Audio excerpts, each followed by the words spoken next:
Bonjour, merci à vous tous d'être là aussi. On est très content de s'adresser à un public aussi nombreux et qui a l'air de bonne compagnie. Et puis Sous Agnès, des soleils sous des artificiels. soleils artificiels, Aïe, et aïe, pas aïe. mal. Moi, j'ai envie de commencer, Agnès, en rappelant une chose qui est à la fois évidente et quand même qui mérite, je trouve, d'être toujours soulignée. Il s'est passé un événement important dans l'histoire du cinéma mondial qu'on appelle la Nouvelle Vague. On a montré ici sur la Piazza Grande, juste avant l'ouverture officielle du festival Les 400 coups, qui est supposé être un petit peu le début de la Nouvelle Vague en France. Mais en fait, il y a quelqu'un qui avait commencé la Nouvelle Vague avant tout le monde, et c'était toi, avec un film qui s'appelle La Pointe Courte, qui se passe à 7, comme on l'a rappelé hier. Et c'était d'autant plus original ou étonnant que, contrairement à tous les autres gens qui ont fait la nouvelle vague, tu n'étais pas ce qu'on appelle une cinéphile à ce moment-là, et tu es toujours une femme. Ce sont deux Tiens, caractéristiques. tiens. Tiens, tiens. Ce sont deux Oui, caractéristiques singulières par rapport à ce mouvement-là. D'abord, je voulais le souligner et ensuite éventuellement mais savoir comment tu je réagis à suis ça. d'accord avec toi, sinon que je suis toujours un peu troublée quand on parle de cette nouvelle vague. Parce que c'est un terme qui a été créé, mais très tard, quand il y avait déjà une vingtaine de films qui étaient sortis, d'ailleurs par Françoise Giraud, dans un journal, je crois. Ce que je voulais dire, c'est que ce mot nouvelle vague englobe un paquet de nouveaux cinéastes, jeunes cinéastes, on peut les appeler comme on veut.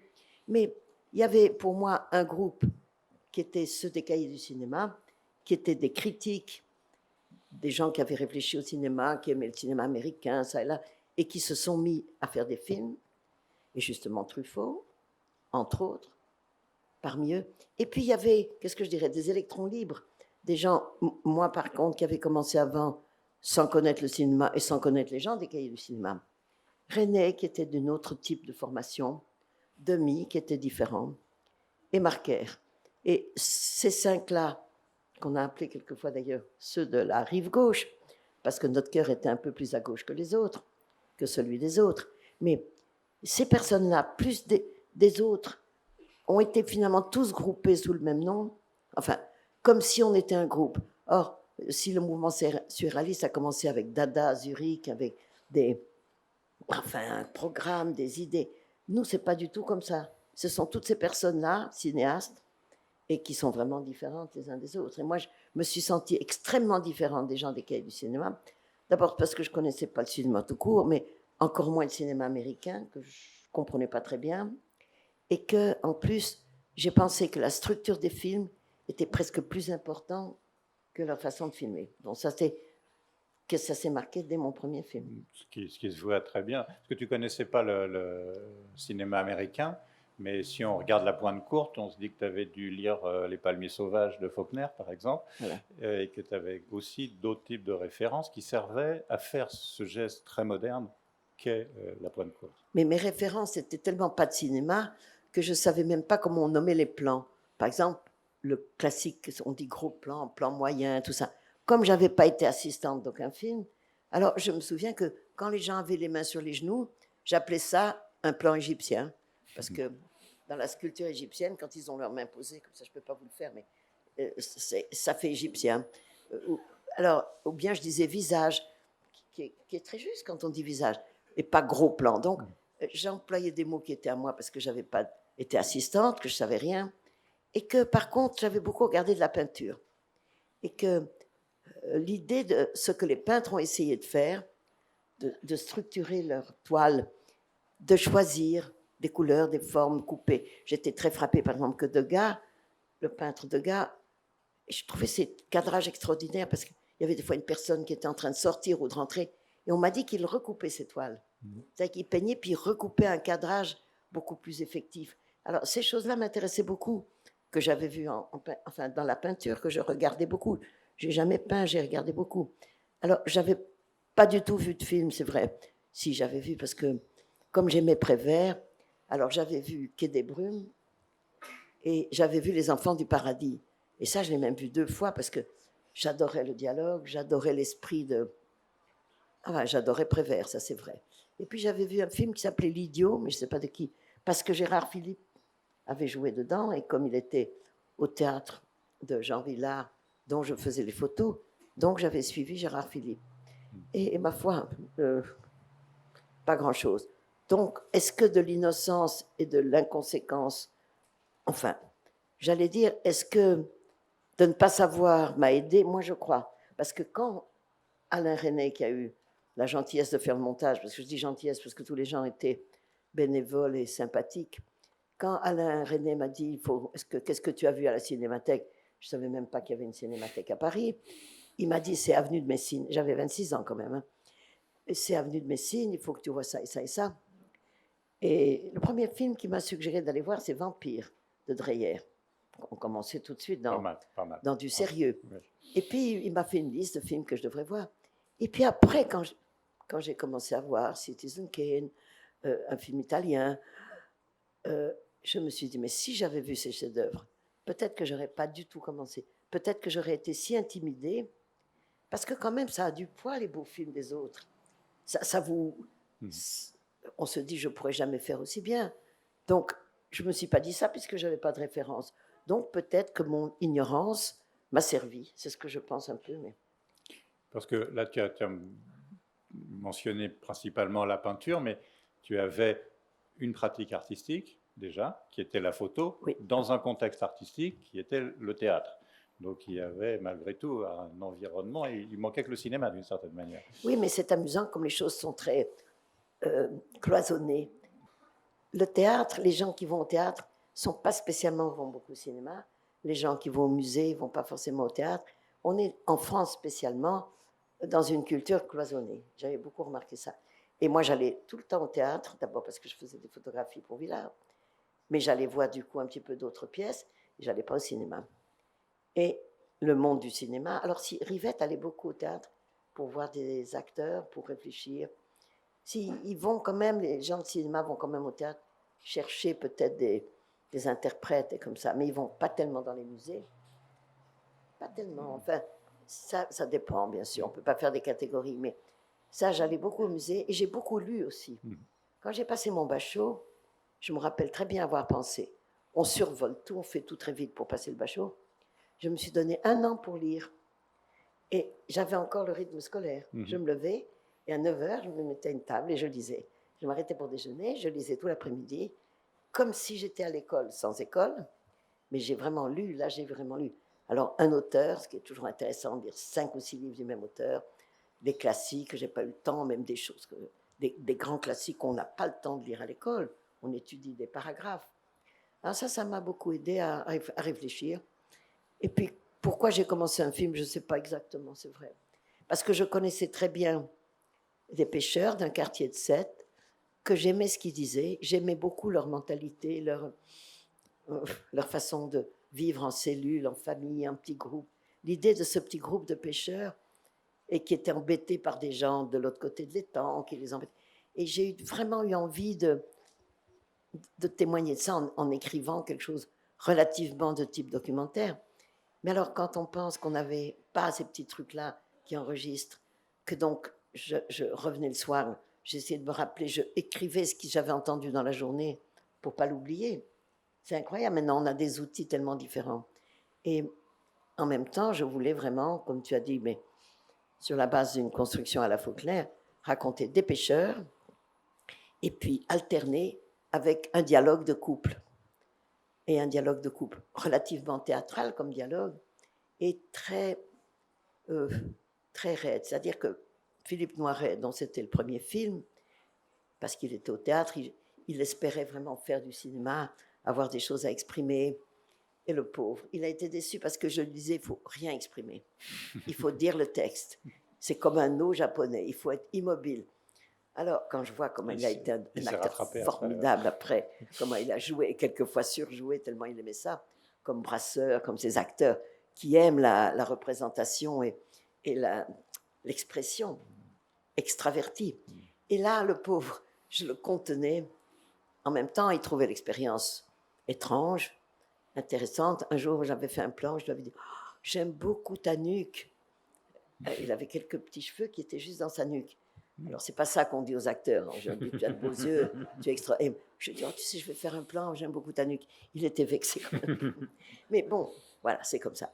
Et en même temps, il a été généreux, formidable, comme l'autre actrice, Sylvia Montfort, qui était un peu connue. Elle avait tourné dans un film de Cocteau, L'Aigle à deux têtes. Et donc, ces deux personnes et toute une équipe m'ont aidé. Et ça, je pense qu'on ne devrait jamais oublier ça. C'est qu'il y a des, je ne peux pas appeler ça une carrière, il y a des débuts de vie artistique qui ne sont possibles que parce qu'il y a des gens généreux, qu'il y a des gens gentils, que ces pêcheurs ont prêté leur barque, ils ont joué, ils ont fait les acteurs pour moi. Ils n'ont jamais été payés. Je pouvais pas, on ne pouvait pas, on n'avait pas d'argent. On mangeait des sandwichs, on restait sur place. On habite tous la même maison, il y avait une dame qui nous faisait à manger. Il n'était pas question de donner des défraiements, ce qu'on appelle dans le cinéma, c'est-à-dire on vous donne de l'argent pour aller à l'hôtel, pour manger. Il n'y avait rien de tout ça. Donc, ils ont été tous généreux. Et souvent, j'y pense, je me dis quand même, quand on bâtit comme ça toute une vie de cinéma sur un premier film, où tout le monde a été gentil, généreux, c'est même pas gentil, parce que des fois, les gens de la pointe courte, ils me bousculaient un peu. Hein. De temps en temps, ils disaient, hey, elle nous demande encore quelque chose, cette merdette. Ça veut dire petite merde, mais c'était gentiment dit quand même, gentiment dit. Et ils m'ont prêté les barques, ils ont été là. Il fallait des huîtres, ils amenaient des huîtres, il fallait des chats, alors on mettait tous les chats dans le même coin. Il y a eu des grands gars comme ça. Et j'y repensais surtout parce que je ne sais pas si certains d'entre vous avaient suivi. J'ai fait une série qui s'est appelée Agnès de la Varda. Je ne sais pas si quelqu'un vous a été voir la série ou pas du tout. Pas du tout. C'est pas les mêmes. Si, si. Ah, Il y en ah, a, il y en a il y trois. en a quelques-uns. Eh bien, dans la série, il y a un des numéros où on retourne à 7. Et je retourne dans ce quartier où je vais toujours parce que je les aime beaucoup, de la Pointe Courte. Donc, 60 ans après, j'y retourne. Et je vois un garage et il y a sur les murs du garage des photos de mon film. Oh ben, j'ai dit, bah, dis donc, qu'est-ce qu'elles font là? Comment elles sont arrivées là? Alors il me dit, mais tu les avais données au café du coin. Quand il a vendu le café, tout le monde a pris les photos. Bon, très bien. Et il me dit, mais tu ne me reconnais pas? Ben, je ne suis pas sûre. C'était le jeune premier du film, celui qui est, qui est si sur beau, la voilà, qui est sur la barque. barre, qui se fait prendre parce il a gagné au joutes, il se fait prendre par. Évidemment, je ne l'ai pas reconnu. Elle me dit, alors Agnès, hé, oh, ben, j'ai dit oui, ça commence. Euh, mais tu as quand même un petit peu changé parce qu'il avait tellement changé. Et alors c'est là que c'est drôle parce que après, il me dit, mais tu ne me reconnais pas, regarde, là c'est moi. Là, c'est moi qui jouais mon père. Là, c'est mon frère, mais qui jouait l'oncle. Et tout d'un coup, je comprends que dans cette famille Lubrano, suivant l'âge et le récit, je les avais tous fait jouer quelque chose qui n'était pas exactement ce qu'ils étaient et qu'ils avaient accepté de faire. Il dit, tu es là, tu ne me reconnais pas. Là, il est tellement beau et jeune. Là, il était un peu moins beau et surtout beaucoup plus vieux. Il avait seulement 60 ans de plus. Alors, je dis, non, mais excuse-moi, bon. Et il dit, hey, oh, fais attention. Sur ce, je rentre à Paris, je monte cet épisode avec ce retour à la Pointe Courte. Et un mois après, je vais vite à la Pointe Courte pour lui apporter. Et il était mort. Et ça, c'est terrible parce qu'il y a ce chose de la vraie vie qui s'intercale dans les souvenirs de films, dans la vie de cinéma, dans la vie des films, dans mes films, les films de Jacques Demy, les vies de famille. Et tout ça se tricote avec cette réalité de la vie que, voilà, il y en a qui se rappellent, qui se souviennent, d'autres pas, il y en a qui meurent, d'autres pas. Ça m'a beaucoup troublée parce que ça a ajouté cette dimension qu'on connaît tous du temps qui passe et de la mort qui arrive. Oui, mais bien sûr, c'est une banalité de dire que le cinéma enregistre un moment et que ça le garde, etc. Mais très peu de cinéastes, en fait, je ne sais même pas qui d'autre, en a fait du cinéma. C'est-à-dire que quand tu fais Les Demoiselles ont eu 25 ans et que tu retournes 25 ans après sur les lieux du tournage des Demoiselles de Rochefort, qui est un film de Jacques Demy, mais auquel tu as participé, tu étais impliqué dans la fabrication du film. Quand tu fais Agnès de la Varda ou déjà les plages d'Agnès, il y a cette idée de faire un matériau cinématographique de ce passage du temps qui n'est pas, lui, banal ou. Oui, et il y a aussi le rapport aux gens. Mm-hmm. Et j'ai été frappée de ça aussi, j'en ai parlé l'autre jour, parce que dans le festival, on a projeté Les Glaneurs et la glaneuse. Est-ce que quelqu'un l'a vu? Les glaneurs et la glaneuse. Donc, beaucoup d'entre vous. Et ce film que les gens ont trouvé intéressant parce qu'on donnait la parole à ceux qu'on n'écoute jamais, ou à qui on ne parle pas, et que j'avais essayé justement, contrairement à des films sur les paysans où les gens parlent paysans, des films sur les ouvriers où ils parlent ouvriers. Et je m'étais dit, ces clochards qui fouillent les poubelles et qui vont dans les champs, on ne va pas les faire parler qui grattent pour les pommes de terre. On va écouter jusqu'à ce qu'ils parlent de la société. Et non pas, je veux même presque dire à ma grande surprise, ils avaient beaucoup de choses à dire, leurs réflexions sur la consommation, sur la société, sur leur colère et tout ça. Donc, j'ai fait tout ça, je les ai approchés avec des nouvelles techniques qui sont les petites caméras, parce que quelquefois, ça semblait impossible d'arriver avec une équipe. Alors après, quand j'avais fait connaissance, je leur demandais si on pouvait revenir avec une caméra sur pied, un son et tout ça. Or, ce qui m'a beaucoup frappé, c'est que j'allais dans les festivals, parce que c'est là où on montre les films, je montrais les glaneurs et les glaneuses, et on m'applaudissait beaucoup, beaucoup. Et chaque fois, je dis, mais vous applaudissez les gens qui sont dans le film, parce que c'est vraiment un documentaire. Même si 2 minutes, je monte mes cheveux et mes mains, c'est essentiellement les gens qui glanent, et les gens qui glanent ou par besoin, ou par plaisir, ou des artistes, mais c'est le sujet.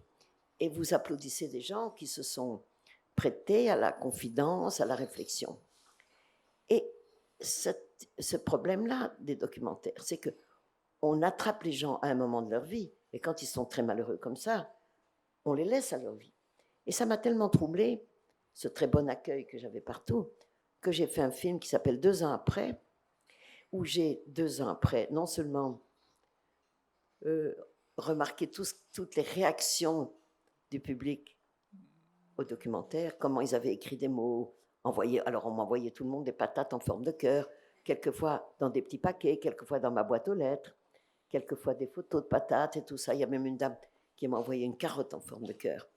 Et donc, après, j'ai été voir les gens. Mais j'ai essayé de retrouver ces personnes que j'avais filmées et qui étaient quand même dans un état très précaire, pour ne pas dire malheureux. Et alors, j'ai eu un peu de mal à les trouver parce qu'évidemment, ils sont sans domicile fixe, donc quelquefois dans le coin où se tenaient, on les retrouve, quelquefois par hasard. Il y en a un que j'ai été jusqu'au milieu de la France parce qu'on m'avait dit qu'il était là. Et ce qui m'a frappé, c'est que d'abord, ils étaient contents qu'on se retrouve, de ne pas avoir été juste filmé et laissé tomber. Et ensuite, la vie évolue. Il y en avait un ça allait beaucoup mieux. Il avait trouvé un logement à la Sonacotra. Par contre, un autre était en observation psychiatrique dans un centre. Un était malade à l'hôpital. Et une femme, moi j'avais tellement été frappée, je ne sais pas si vous vous rappelez dans le film, cette femme qui est dans une roulotte comme ça, et qui vit dans une roulotte avec le type, ils se sont connus dans un bistrot, elle a l'air complètement affolée. Et donc, je la retrouve par hasard sur une place. C'est une femme pas jeune, un peu moche, pas beaucoup de dents, enfin vraiment mochasse, mais on se retrouve, on s'embrasse, j'ai dit, je suis contente de vous retrouver. Comment ça va? Elle me dit, ça va mieux, je suis amoureuse. Et c'est ça qui m'a tellement plu. C'était tellement pas l'idée qu'on pouvait se faire d'une femme entre guillemets moche. Et elle a dit, ah oui, ça a changé ma vie. Et je dis, mais qu'est-ce que ça a changé? Elle m'a dit, je bois moins. Ah bon? Mais c'est qu'avant, je buvais 12 litres de rosé par jour. Maintenant, j'en bois que 2. Et c'est extraordinaire parce que tout est relatif, mais tout s'inscrit dans un mouvement des humains qui recherchent les sentiments, l'approchement, le partage, changer leur vie ou pas changer leur vie. Ce qui fait que moi, j'ai tellement appris en faisant ces films-là, tellement appris qu'on ne peut pas avoir d'idées préconçues sur les gens, quel que soit le milieu. Et que ce 2 ans après m'a aidé à d'abord me situer comme documentariste, que c'est très difficile d'épingler les gens et de les abandonner. C'est impossible même.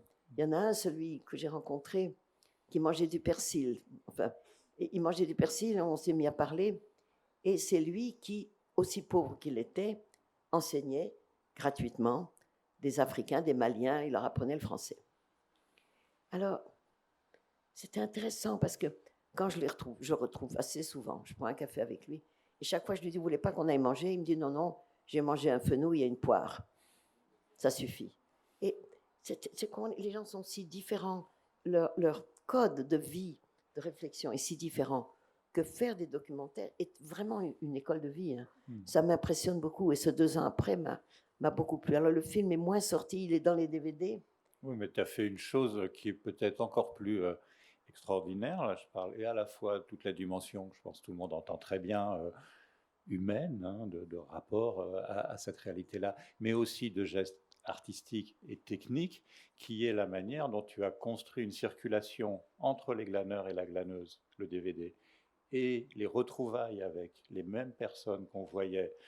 À ma connaissance, personne d'autre n'a fait ça non plus. C'est-à-dire qu'on a une sorte de, on a 2 films qui sont empilés l'un sur l'autre dans le même DVD. On peut se promener de l'un à l'autre pour voir. Mais c'est le dans temps, le courant ce temps du dont film. tu passais. Voilà. La dimension du temps qui passe sur les gens et sur le fait que 2 ans après, ça va moins bien, ça va mieux.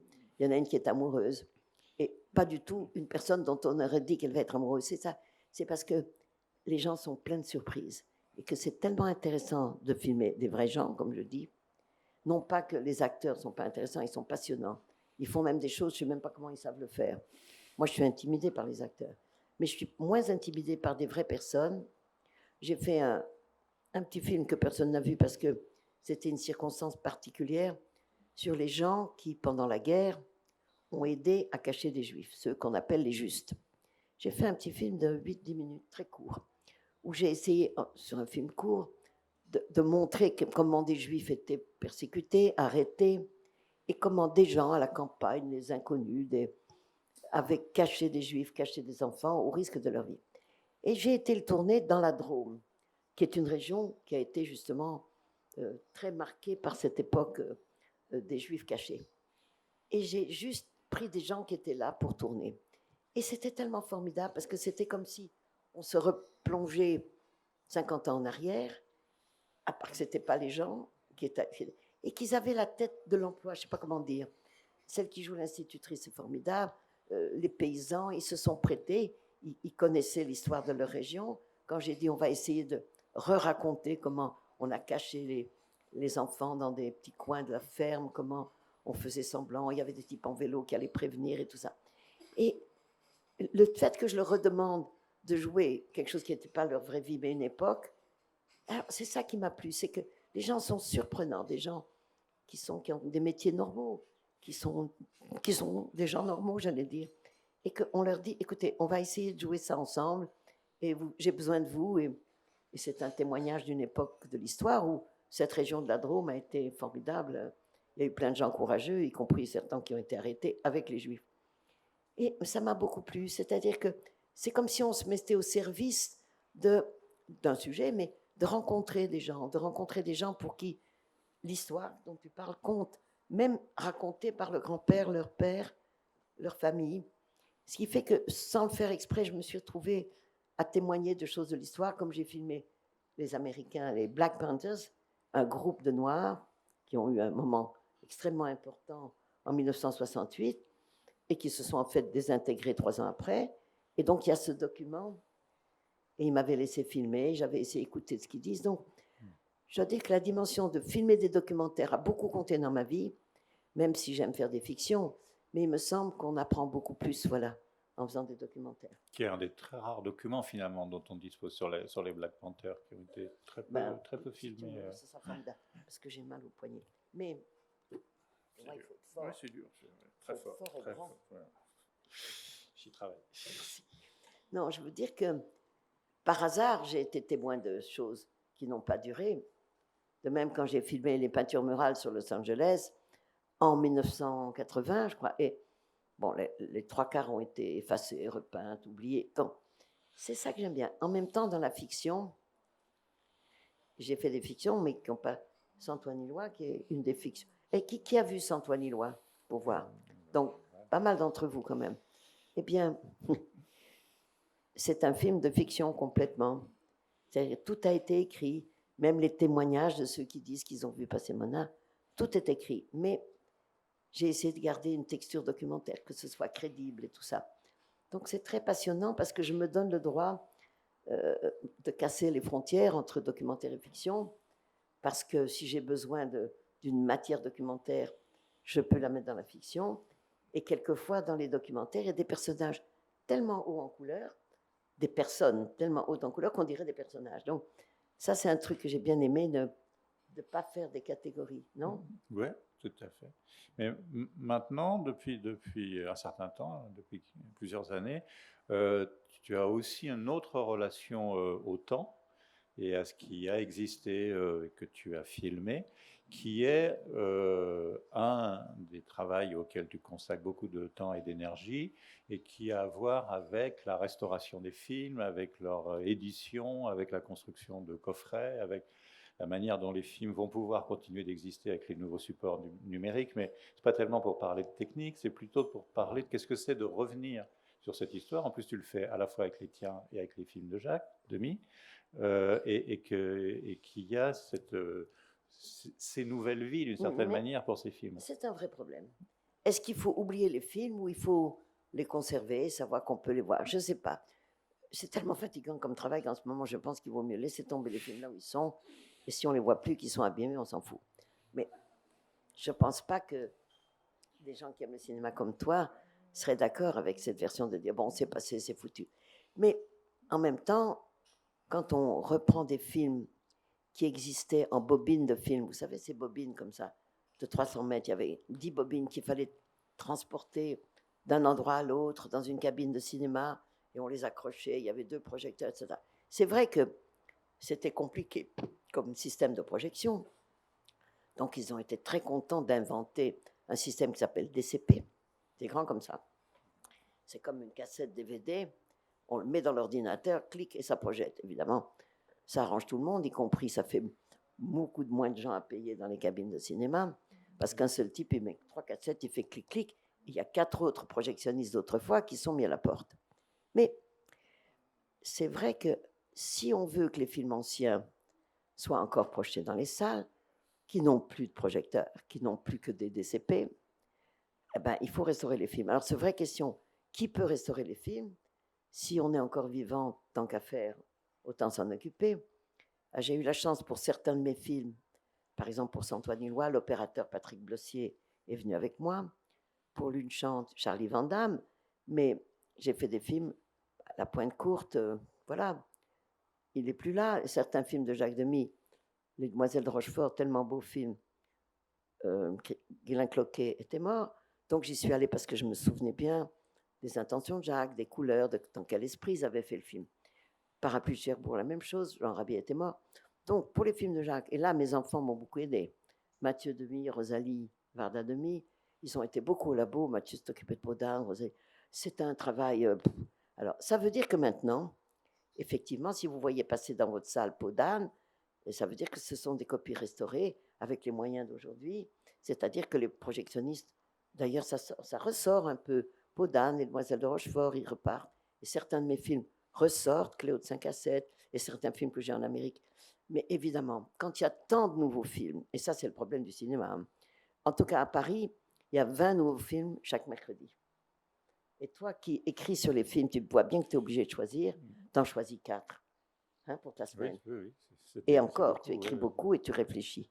Mais ça veut dire que même les gens qui vont au cinéma une fois par semaine, ou 2 fois, ce qui est rare, ils choisissent un film parmi 20. Et évidemment, s'il y a des films dont on parle beaucoup, on dit que c'est rigolo, etc., il y a énormément de gens qui vont au cinéma pour se distraire. Alors hop, du coup, les films qui marchent occupent 60% des salles de cinéma pour que ça marche, pour faire 10-12 millions d'entrées. Et puis les autres films, ils vont là où ils peuvent et ils restent 1 semaine, 2 semaines. Il y a des films extrêmement intéressants. Si vous les attrapez pour un début, ils s'en vont. Donc la situation de cinéma est si difficile. Et en plus, moi, ce que j'ai compris, c'est que beaucoup de gens regardent les films sur ce petit truc que vous avez, un ordinateur portable, et puis, si ce n'est pas sur leur téléphone. Alors, le goût de voir un film sur un écran avec d'autres personnes dans la salle qui partagent, ça s'est un peu calmé. Mais ainsi, les films anciens, est-ce qu'on a envie? Moi, j'ai vu ça. J'ai vu des gens revoir Les Parapluies de Cherbourg en salle, être émus, voir un grand écran, etc.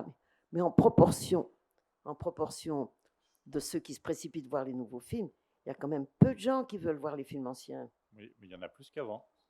Oui. Il y a plus de films, ce qu'on appelle anciens, restaurés que jamais auparavant, qui est en circulation. Et il y a et ils sont plus montrés sur tous les supports, y compris les salles, qu'avant. Donc, même si c'est surtout effectivement sur les ordinateurs, j'espère pas trop sur les téléphones portables qu'ils sont regardés. Mais en fait, la question était plus, toi, tu apprends des choses nouvelles sur tes films quand tu les revois, ou sur ce Jack peut-être, mais surtout sur les tiens, Non, ou c'est un... non, parce que ce que j'apprends, c'est quand un film sort et que des critiques, on les appelle critiques, mais enfin que ceux qui écrivent sur le cinéma écrivent sur mes films. Ça, dans cette période-là, qui sont les 3 mois, les 3-4 mois à la sortie d'un film, j'apprends des choses sur mes films. Parce que ceux qui les étudient, analysent, sortent des trucs auxquels j'ai jamais pensé, moi. Non, mais c'est normal aussi. On travaille aussi sur l'instinct, sur l'impression. Il y a un phénomène très amusant qu'on connaît, qu'on raconte. J'ai fait un documentaire sur les gens de ma rue, mes voisins. Ça s'appelle Daguerréotype, parce que j'habite rue Daguerre. Est-ce que quelqu'un l'a vu? Oui, 5, c'est génial. Bon, eh bien, 6, 7, 10. Mais bon, et c'était très intéressant pour moi, parce que un type de la télé allemande m'avait dit, est-ce que vous voulez faire quelque chose? Et j'avais remarqué une vitrine avec des vieux trucs. Je me suis dit, mes voisins, peut-être je ne les connais pas. Je vais commencer à m'intéresser aux commerçants qui sont près de chez moi. Et puis, il y a eu un magicien qui est venu au café. Je me suis dit, ça va m'aider. Bon, alors, je fais daguerréotype. Et j'étais très contente parce que j'avais eu tardivement un enfant, Mathieu Demy. Et effectivement, il était petit. Et comme quand on a les enfants jeunes, on trouve ça très normal. Mais comme j'avais 45 ans, j'étais tellement contente. Je m'occupais énormément de cet enfant. Peut-être trop d'ailleurs. Enfin, alors, je fais ce film. Et les commerçants autour de chez moi, le boucher, le boulanger, me disent, oui, mais si vous venez tourner, on va être obligé d'allumer, ça va coûter de l'électricité. J'ai dit, mais je vais vous le rembourser. Il dit, mais on ne sait pas si vous le remboursez. Je dis, vous inquiétez pas. Je vais prendre la lumière depuis chez moi et je vais tirer un câble et on éclairera chacune des boutiques. Donc, j'avais un câble de 90 mètres. On le passait par la boîte aux lettres et le soir, on le tirait. La grosse prise restait crochée dans la boîte aux lettres et on coupait le courant. Et chaque matin, on tirait le câble par la boîte aux lettres, puisqu'il était branché sur mon compteur, et on allait au plus loin du câble. Donc, j'ai eu le boucher. C'était bien, parce qu'il y avait auto-école, boucher, épicerie, tailleur, quincaillerie, etc. Dans un rayon de 90 mètres. 90 mètres. Je n'ai pas été plus loin que mon câble. Mais ça tombait bien, parce que j'avais un quartier où il y avait, vous savez, c'est incroyable même, boulangerie, boucherie, quincaillerie, épicerie, auto-école, coiffeur. Ça, c'était vraiment dans les 90 mètres. Et un tailleur. Et c'est à peu près tout. Et un marchand de montres. Alors, je sors le film. Tout le monde trouve que c'est extrêmement intéressant parce que, d'ailleurs, le document est devenu de plus en plus intéressant parce qu'à l'époque, tous les gens travaillaient en couple. Ils arrivaient de la campagne, lui faisait le travail, elle vendait. C'était des couples. Et que, évidemment, maintenant, c'est des employés. Il n'y a plus un couple qui travaille dans ces mêmes boutiques. Donc, je trouve le document intéressant, je le fais, etc. Et qui écrit tout d'un coup quelque chose qui m'a tellement impressionné? Qui dit, mais oui, mais elle avait un enfant tout petit, elle s'en occupait beaucoup. En fait, c'est le cordon ombilical qu'elle ne voulait pas couper. Ce fil, comme ça, à 90 mètres, c'était parce qu'elle ne voulait pas s'éloigner de son enfant. Mais c'est marrant parce que j'ai lu ça dans la presse et ça m'a paru évident. Et moi, je n'ai évidemment pas pensé à ça. Je n'avais pas me dire que j'étais accrochée à ce petit garçon. Mais en fait, dans cet âge où il était petit, je n'ai pas tourné plus loin que ça. Je n'ai pas été, comme je fais souvent, tourner à l'étranger, tourner dans la France. Alors, tout d'un coup, il y a quelqu'un qui fait une remarque comme ça. Et tu vois, ce genre de remarque où des observateurs, des gens qui écrivent, qui réfléchissent, disent des choses. Alors souvent, ça nous apprend sur nous-mêmes ce que nous ne savons pas. Et heureusement pour nous, moi je tourne avec des structures, des idées, mais je sais qu'il y a en nous des choses qu'on ne sait pas. Et qu'un certain nombre de plans, je ne sais pas du tout qu'on est comme ça dicté par des forces internes obscures, c'est pas ça. Il y a quand même le ça, tu sais, le ça de Godec. Il y a quelque chose en nous qui crée et qui se met en place à l'intérieur de la pensée, de l'organisation. Je vais faire un plan comme ci et comme ça. Mais comme par hasard, quelque chose d'autre s'y ajoute, ou la place où il est, tout ça. Et moi, je pense que c'est très important qu'on puisse se laisser aller, non pas à écouter ça, mais à tourner dans une inquiétude, une incertitude, et se dire qu'on a besoin du hasard, qu'on a besoin du temps qui fait, de l'attitude de ceux qui sont autour de vous. C'est-à-dire, on doit fragiliser l'acte de filmer pour qu'il se nourrisse de ce qu'on ne sait pas. Ça tient, Très bien. ça fait une phrase. Bon, Ouais. à toi. Faut la noter. À toi, à toi. Depuis que tu fais des films, il s'est passé beaucoup de choses sur le plan des techniques pour réaliser. Tu en as déjà dit un mot. Finalement, tu dirais que ça a tout changé ou que oui, tous les appareils ont changé et puis c'est pas si important que ça. Ben, non, en fait, c'est pas important, sauf que il faut se rappeler qu'il faut utiliser les techniques qui sont nécessaires à ce film, à tel film. Et j'ai fait un film que j'aime pas beaucoup qui s'appelle Les Créatures, mais comme il se passait au bord de la mer, j'ai tourné en scope, noir et blanc, avec Willy Curran qui faisait une image très dramatique qui allait bien avec une île bas bretonne. Mais quand j'ai fait justement Les Glaneurs, que je voulais approcher des gens qui étaient à quatre pattes dans la rue en train de fouiller les poubelles, je ne pouvais pas aller avec une équipe, avec des types qui ont des casquettes, des lunettes noires et qui parlent très fort. C'est pas possible. Les caricatures de l'équipe de cinéma. Alors, j'allais toute seule avec une petite caméra pas plus grande que ça. Et puis, je leur disais, vous savez, je fais un documentaire, est-ce que je peux filmer? Et puis, si ça se passait bien, si on se rencontrait, alors je disais, je fais un documentaire, je sais comment vous êtes, je sais que moi, je rentre chez moi, j'ai un lit, j'ai une couverture, mais mon métier, c'est d'essayer d'approcher des personnes qu'on n'écoute pas souvent. Alors, si vous voulez bien, je leur demandais de rentrer dans le projet. Et ils disaient, oui, je veux bien parler. Et au point qu'après, je disais, est-ce que je peux venir avec une caméra, un pied, un chef opérateur, Stéphane Cross, qui venait, qui discrètement, mais on attrapait quand même des choses un peu mieux. Et ça, c'est la même chose pour la série que j'ai faite. J'ai tourné des fois avec une toute petite caméra, même pas plus grande que ma main, et d'autres fois avec une caméra numérique, mais professionnelle, sur pied. Donc, l'important, c'est de ne pas être obstiné. Mais c'est vrai que les nouveaux outils qui n'existaient pas correspondent aussi à une certaine approche immédiate, peut-être liée plutôt au documentaire qu'à la fiction. Oui, mais que tu avais dans La Pointe Courte. Oui, mais à la Pointe Courte. Quand tu travaillais avec les pêcheurs, mais attends, on déjà est des grandes caméras 35 mm. Ben oui. Donc, oui, mais il y a quand même une relative raideur dans le tournage de La Pointe Courte. D'abord parce que c'était mon premier film et j'étais intimidée, donc je faisais des cadres très très précis qui font partie d'ailleurs de l'intérêt de ce film, c'est d'avoir été très planifié. Tu fais le film avec d'autres caméras, tu ne fais pas le même film parce que tu captes peut-être plus facilement le comportement, enfin je ne sais pas. Je pense que j'ai tourné même un autre film toute seule en 16 mm, qui est un documentaire que j'ai fait dans la rue Mouffetard. Eh bien, c'était une caméra que m'avait prêtée la femme de Gérard Philippe parce qu'elle faisait des documentaires en Afghanistan. Et c'était une caméra où il y avait une tourelle comme ça avec 3 objectifs. Alors on tournait un des 3 objectifs. J'avais calé que celui-là, si je mettais celui-là, et que je regardais une personne qui venait de là-bas à ici, je devais faire ça avec la main. Donc, je me mettais sur une chaise parce que je suis trop petite, et puis dès qu'ils arrivaient, je faisais ça. Donc j'ai filmé beaucoup de gens qui arrivaient, qui sont à peu près nets jusqu'à un certain endroit. Donc je me suis adaptée à l'argent qu'on avait, parce que le manque d'argent, et l'argent a été quand même une des grandes dominantes de qu'est-ce qu'on fait, qu'est-ce qu'on ne fait pas. Et quand on ne trouve pas de l'argent, qu'il faut s'adapter, trouver, bricoler, quelquefois on n'a pas tout le matériel qui aurait été nécessaire. Alors j'avais envie d'avoir des plans avec une grue.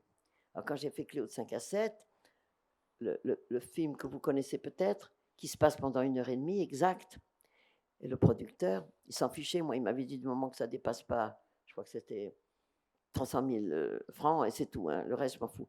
Et puis, il s'agit de cancer. Surtout, ne dites pas le mot cancer, ça porte malheur. J'ai dit, mais c'est le sujet quand même. Ah, vous pouvez le droit de le dire une fois. Alors, elle le dit seulement une fois.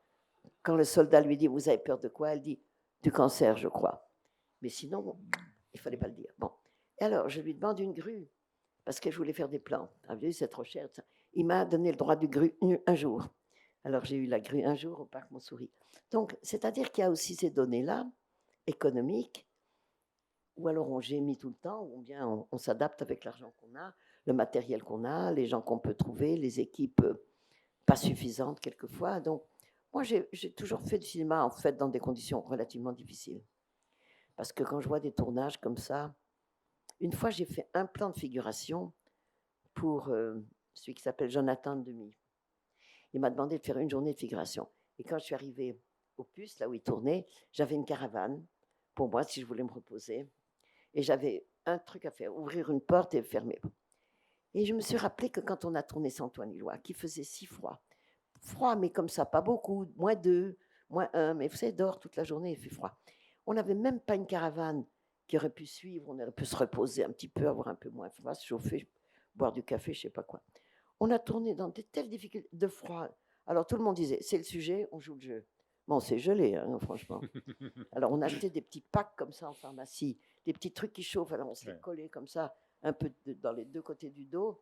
On les accrochait avec des scotch pour avoir un petit peu chaud pendant 2 heures. Mais enfin bon, j'ai jamais eu de confort. Alors quand je vois que ce type américain qui m'adore m'a offert une caravane juste pour dire bonjour, au revoir, c'est vrai que c'est pas le même genre de moyen, quoi. Tu fais beaucoup depuis, je ne sais pas, 10 ans, 15 ans maintenant, des choses qu'on ne classe pas forcément ou pas du tout sous l'étiquette de cinéma, qui sont plutôt destinées à des musées, à des galeries, des installations, de l'art vidéo, des objets d'art dans un sens très ouvert et très divers. Pour toi, c'est un deuxième métier Une troisième vie. J'ai eu 3 vies. J'ai eu une vie de photographe, où vraiment j'ai travaillé, j'ai gagné ma vie comme photographe. En plus, je suis devenue cinéaste en 54, mais j'avais encore continué à faire de la photo parce que mon premier film n'avait même pas rapporté un franc. Donc j'ai été photographe jusqu'à Cléo. Après, j'ai été que cinéaste. Et depuis 10 ans, je suis ce qu'on appelle artiste plasticienne en français. Mais j'aime pas ce mot parce qu'on a l'impression qu'on fabrique du plastique.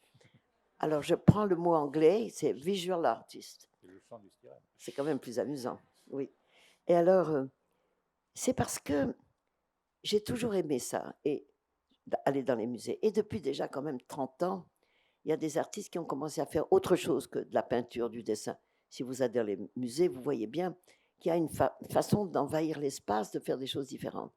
Et ça me manquait quand même, parce que cet écran que nous aimons tous, avec une foule qui regarde, on propose du plat.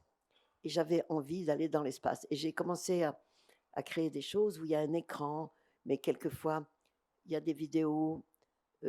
Alors, il y a des chaises, et chaque chaise correspond avec des écouteurs à une vidéo. J'ai essayé de faire des choses où il y a du cinéma, de la photo, des objets vrais qui se mélangent. Au fond, comme si je voulais réconcilier, et de plus en plus d'ailleurs, le cinéma, la photographie, le blanc et noir, la couleur. Et tu as vu l'exposition que j'ai faite chez Obadia? Oui. Eh bien, récemment, je me suis même amusée à faire des photographies comme on faisait autrefois, en négatif argentique, tiré en argentique. Et puis sur les côtés, je mettais des flancs, parce que j'adore les triptyques. Donc, je mettais des flancs vidéo où on voyait les mêmes personnes, mais en mouvement. Ou quelquefois, c'était des vaches qui bougeaient un peu, pas beaucoup, alors que la vache du milieu ne bougeait pas. C'est-à-dire que, en fin de vie, comme ça, je me dis, mais il faut essayer de concilier, pas réconcilier, le mouvement, l'immobilité, la couleur, le noir et blanc, l'argentique, le numérique, le temps passé, le temps présent. C'est ça que j'essaie de faire dans ce que tu appelles installation. C'est une sorte de... J'essaie de pacifier tout ce que j'ai essayé de faire dans des domaines différents et des techniques différentes, et pour que mes 3 vies fassent un espèce de petit paquet, un petit mixage. Non, c'est surtout qu'on a un autre rapport avec les spectateurs, qui ne sont pas tous ensemble, qui viennent tout seuls. Et on est beaucoup plus en risque, parce qu'une fois que vous avez payé 6 euros ou 10 euros, en général, vous restez dans la salle. Mais dans un musée ou dans une galerie, surtout les galeries gratuites, vous pouvez rentrer, faire hop, comme ça, passer même pas regarder. Et quelquefois, il y en a quand même qui regardent. Il y en a même qui reviennent, qui regardent. Bon, mais on est beaucoup plus en risque, parce que il n'y a pas forcément un tilt pour les gens qui regardent. Et ils ne s'intéressent pas forcément aussi profondément que ce qu'on a fait. Hein, c'est amusant, parce que Toi, tu aimes bien regarder les gens en train de regarder ce que tu as fait. Ben oui, parce que je me pose des questions. Est-ce qu'ils regardent avec intensité? Est-ce qu'ils passent vite? Alors j'en vois qui se mettent sur un petit banc, qui commencent à regarder. Ah, j'ai dit là, j'ai une touche. Ils vont regarder vraiment bien. Mais il y a des réactions à ces installations. Cette pièce qui s'appelle Les Veuves de Noirmoutier, est-ce que quelqu'un a vu une de ces choses-là, par exemple? Non. À la Fondation Cartier? Dans une galerie? Non. Oui, les mondes sont... Ah oui, merci. Mais les mondes sont très séparés, tu vois. Je suis cinéaste, je suis connue comme cinéaste, et les gens, ceux qui aiment mon travail, n'ont pas forcément fait l'effort de dire mais qu'est-ce qu'elle fait maintenant? Où est-ce que ça se joue? Et quelquefois gratuitement d'ailleurs dans des galeries. C'est ça qui est assez difficile, c'est qu'on est dans des petits tiroirs, on est bien catégorifié. Et même quelqu'un m'a dit récemment, il faut faire une exposition de photos. Tout le monde oublie, vous étiez une photographe. Ah oui, peut-être. Bon. Et maintenant, dans les personnes qui viennent dans les galeries, ils savent que je suis une cinéaste connue, mais ils n'ont pas forcément vu mes films. Et les gens qui aiment mes films n'ont pas forcément la curiosité de voir ce que je fais maintenant. Ben tant pis, je fais ce que je peux, comme je peux. Tu as dit au cinéma, on donne du plat. Est-ce que tu t'es posé la question de faire un film en 3D? Je dois dire que le film de Godard en 3D, c'est la première fois que je vois un 3D qui a du sens. Il y a une fleur tout près. J'ai vu des 3D tellement nuls. Mais là, il a essayé de faire quelque chose de bien. Non, oui, 3D, mais tu sais, j'ai envie de faire une sculpture aussi, tu vois, que j'ai pas fait. Ce que je voulais dire, avant qu'on passe la parole, c'est quand tu es rentré, tu as dit que j'étais cinéaste et une femme. Et j'aime pas qu'on me catégorie comme cinéaste femme et comme ça, parce que je suis féministe, c'est sûr, mais mon cinéma, j'essaie de faire un cinéma, euh, voilà, expérimental quelquefois, mais constructif, pas spécialement un cinéma de femme. Et quand même, quand je suis rentrée dans cette salle, je vois, pour ce que je vois, une majorité de femmes qui sont venues nous écouter. Alors ça, c'est clair. Alors, est-ce que j'ai des femmes fans? Est-ce que je suis plus fan, plus suivie par les fans? Peut-être dans une conférence, oui. Mais au cinéma, je regarde souvent hein, pour voir un peu l'âge des gens, qui vient voir les films. Alors, des fois, je vois des films comme documentaire l'autre jour, il y avait presque que des jeunes. Par contre, l'épisode 4-5, il n'y avait que des têtes blanches. C'est-à-dire, il y a des jours ou des heures, parce que c'est ça aussi qui joue. À quelle heure les gens vont au cinéma? À quelle heure les dames, pas toutes jeunes, vont au cinéma? À quelle heure les jeunes aiment y aller? Et ça crée, moi je vais souvent à l'arrière de la salle et je regarde. Alors, où je vois un tapis de tête blanche, où je vois toutes sortes de différents trucs et des petites coiffures drôles et tout ça. Donc là, je remarque, et toi aussi, que nous avons beaucoup de femmes qui sont venues t'écouter. C'est ça, oui. Vous avez parlé du ça, de ces choses qui surgissent sans qu'on sache d'où elles viennent. Pour vous, d'où vient la créativité? Ben, justement, je ne sais pas très bien. Parce que je suis incapable de me dire, je me mets à ma table, il faut que j'écrive un scénario, il faut avoir de l'inspiration. Je ne sais même pas ce que c'est que de s'asseoir à une table avec un papier blanc et dire, je vais écrire un film. Ça ne se passe pas comme ça. Ça se passe que les choses de la vie vous chatouillent à un moment, vous piquent, vous gênent, je ne sais pas. Comme quand j'ai vu ces gens qui ramassaient après les marchés, tout d'un coup, ça m'a intrigué, j'ai commencé à regarder, et puis j'ai fait les glaneurs. Et pour Cléo de 5 à 7, comment c'est arrivé? C'est parce qu'on m'a dit il faut faire un film pas cher. Alors je me suis dit, bon, si on le fait dans une ville déjà, sans voyage, ce sera moins cher. Ils habiteront chez eux, ils n'auront pas d'hôtel. Après, je me suis dit, il n'y a qu'à le faire dans une journée. Après, je me suis dit, ah, c'est peut-être intéressant de chercher, investiguer un peu plus. Ah, je vais le faire dans un temps. Alors, dans le temps précis. Ah, mais peut-être qu'on pourrait faire la géographie. C'est-à-dire que c'est un petit truc qui marche dans la tête et qui travaille.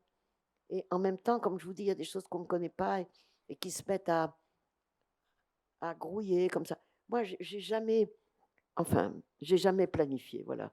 Je connais des gens, j'ai rencontré Oliver Stone, il m'a dit, je fais ça cette année, en mars 2015, je fais ça, j'ai signé pour 2016, et en 2017, je fais, oh, je dis bravo, mais ça m'horrifie, ça m'horrifie. Et j'ai jamais, je suis restée des fois plusieurs mois, même des fois 1, 2 ans, il n'y avait rien qui était assez important pour que j'ai envie de tourner. Alors, je ne tourne pas, je fais autre chose ou je m'occupe d'autre chose. C'est-à-dire que j'attends vraiment qu'il y ait ce désir, quelque chose qui se met à grouiller qui se précise. Alors ça peut être une idée de fiction, ça peut être une idée de structure, ou bien quand j'ai fait documentaire, je n'ai pas fait exprès, mais je me rendais compte que j'avais filmé un film sur les murales très extraverti, et tout d'un coup je sentais la pesanteur d'une sous-ville à l'ombre. Je sentais un Los Angeles parfaitement désespéré de tous ces gens qui étaient venus vers l'ouest, la ruée vers la richesse, et qui butaient contre la mer. J'avais même mis des jetées qui étaient au bout de la jetée. Après, il n'y avait plus rien. Et ça, c'est combiné avec un moment de ma vie qui était très négatif, très assez douloureux. Et donc, j'ai tout d'un coup, c'est rentré tout seul le désir de raconter un personnage, évidemment une femme et un enfant, mais de raconter quelque chose qui s'inscrit dans des images documentaires d'une ville qui est dépressive, si j'ose dire, des gens qui attendent dans des laundromats. Donc, ça se fait comme ça. Je n'avais pas pensé se faire ce film-là. Ben, il s'est fait. Il s'est fait parce que, est-ce que c'est le ça, est-ce que c'est l'envie d'exprimer, de se laisser un tout petit peu abandonner à lâcher des choses, puisqu'on est tous tellement contrôlés, on se contrôle, on veut pas avoir l'air d'eux, on veut avoir l'air d'eux. Alors je fais l'idiote, je me mets des petits cheveux rouges autour de mes cheveux blancs, et comme ça. Ça m'amuse de faire ça, mais on a tous un peu en représentation. Et puis il y a quelque chose de nous qui est un peu inconnu même de nous-mêmes, et ça, il faut qu'on puisse l'écouter un peu de temps en temps. Donc, c'est pas l'inspiration, c'est plutôt euh, euh, la connexion qu'on a avec soi-même, et puis le fait que c'est un métier que j'aime faire, que j'ai des idées pour le pratiquer, des idées pour le structurer, et que tout d'un coup, je me dis, ah, ce serait bien de faire un film comme ci, comme ça. Voilà, et ça s'est fait. Mais comme je vous ai raconté, de patate en forme de cœur, de patate en forme de cœur en triptyque, après un costume de patate, et après, ça m'a donné envie de faire autre chose. Donc, je pense qu'il faut se laisser aller à un certain flux de l'esprit, c'est même pas l'inspiration, de la pensée, de toutes les nostalgies qui peuvent nous attaquer et se mélanger à beaucoup d'enthousiasme. Et, moi, je suis comme tout le monde, je suis complexe et j'essaie de laisser vivre les contradictions qui sont en moi, comme dans beaucoup de gens, mais de le donner une forme de cinéma, puisque c'est mon métier, ou une forme d'art, on va dire art, puisque c'est ça que je sais faire. My question was if you could expand just a bit about you. I appreciated what you said about not being categorized as a woman filmmaker. Can you expand, talk a little bit more about that? I've been always feminist in my deep spirit and mind. But when I started my first film, my point was to express with the shape of cinema what I had known about these fishermen and how I could build a dialogue of a couple, because the problem of couple was already intriguing me. How do we meet? How do we love? How do we separate? How I could see around me how people don't last that relationship. So I was trying to capture that in a dialogue about what it is to make, comment on dit faire le point, to make a point about the relationship. To focus. So that has nothing to do with feminism, but it had to do with, can I do what I call cinécriture, a cine writing that would be convenient for me, for the subject, and for the idea I have about cinema, because I'd seen so many daring paintings, daring books, and I'd not seen film that was experimental. At the time, I didn't know experimental films. So my life as feminist is more related to fact, marching in the street, fighting for the right of contraception, birth control, which people forget, but birth control didn't exist. We had to fight like tigeresses.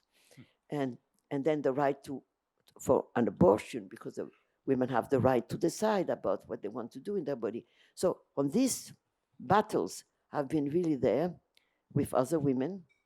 And I only made one film speaking about that, which is called One Sings, the Other Doesn't, in which I tell in over 10 years how some women, friends women, but separate and fight in their category to open the way to other women to wake up. I remember so women were so shy, couldn't dare to speak about their problems. You know, we come from far. Now, today it's not so good because so in Spain, they started to go back in the States also. In France, it's not so good. They start to close all the abortion places. So I fight for that really strongly. Each time I can be a witness of that, make a statement about that, about the salaries, not to speak about that, and the position of women and the way they are treated and beaten women. I mean, it gets on my nerves so much that if we speak about that, we go out, we speak. It's just that, but I don't oblige myself to make feminist film, like to say in each film it should be a statement, because it's complex, we cannot just, I cannot make, comment je dirais, des propaganda film, because cinema is more interesting than that for me. But it comes into my films as a respect for women, and not, I would never film something degrading. You can speak about rape. You cannot film a rape. So it's things like this. I remember in Saint-Ouen-Loire, all these girls on the road, they know that at one point they will be raped. And I discussed with many of them, and they said the only way to stand that situation is not to fight, because it would excite them so much. So they let it do. It's just totally flat. And then they said, then I forget. I was so impressed by that. But I understood that you cannot give into it. You cannot make a film against rape and film a rape, because you give a hand to those who are excited to see it. So it's very difficult. What you can show, what I like to show about women, about body of women, body of men, or love scenes, I keep a very precise point of view that you can do it with extreme intensity, but there is something that cannot be made against women or against men. So I feel I respect my opinion, but I'm not just following a rules or anything. I try to make a vivid cinema, and that's why I change. I never repeated myself from one film to another. I try to find something else. On that level, I feel like a really companion of Godard, even though we are very different and he's so well known and he's a genius, I really believe. But it's just that he's interested about just experimenting something. Can he work on another way? It's very interesting that even now that it makes difficult film to see, but it's always very interesting that he say, okay, what can I do with what can I do with 3D? What can I do with a dog? He's a very interesting, very exciting filmmaker. But sometimes, and we get along sort of, because I know that in a way, he kind of respect what I do, and it's kind of difficult with many filmmakers. But just to say that our fight is to exist as not sincere filmmaker, working filmmakers. And I'm tired, and I'm old, and I'm not so working now. But even if what I do now, I think, if I could do something that makes sense for me, that I discover something, or pacify something, or comment on dit réconcilier? Conciliate. Reconciliate myself with what I've done, all the techniques as you spoke about, the techniques, the difference. I feel I'm doing my job.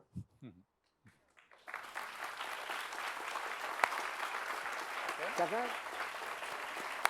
Merci Jean-Michel. Merci Lucius.